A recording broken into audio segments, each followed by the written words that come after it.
ওয়াইদা কিলা লাহুম ইত্তাকু মা বাইনা আইদিকুম ওয়া মা খালফাকুম লাআল্লাকুম তুরহামুন।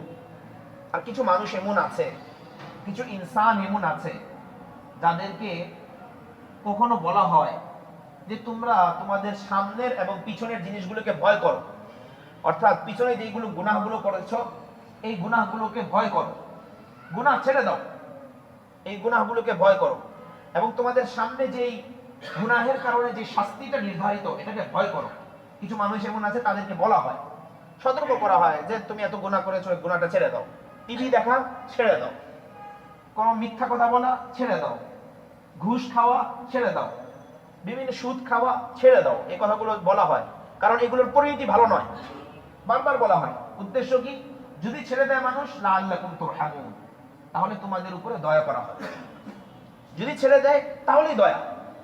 যেই মুহূর্তে আমি ছেড়ে দেব, আল্লাহ তাআলা ওই মুহূর্তেই আমাকে তার রহমতের চাদর দ্বারা পেঁচায় নেবে, এক সেকেন্ড দেরি হবে না।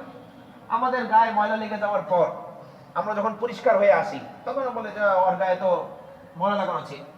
একজন মেথরকে দেখলে সাধারণত উচিত না, সাধারণত আমাদের মুখ দিয়ে কি কথা বলা হয়, মাত্র যদি দেখি যে ড্রেন থেকে উঠে আসছে, গোসল করে আসার পরেও যদি গোলাপ জল, আতর ইত্যাদি যদি মাখে, তবুও আমরা কি বলি, কেমন যে দুর্গন্ধ করছে।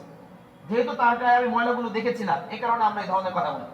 কিন্তু আল্লাহ সুবহানাহু ওয়া তাআলা কি বলেন, বান্দা তুমি ইচ্ছা করেছো আমার কাছে আসার, আমি তোমাকে ময়লা সহই জড়িয়ে দিব। তোমার গায়ে যত ময়লা আছে এই ময়লাগুলোর দিকেও আমি তাকাবো না, তোমার সঙ্গে এই ময়লা সহই আমি জড়িয়ে নিব। নিজে আল্লাহ তাআলা মায়া করে নিজে পরিষ্কার করবেন, নিজে গায়ে থেকে পরিষ্কার করে দিবেন। লাআল্লাকুম তুরহামুন। ইয়া আল্লাহ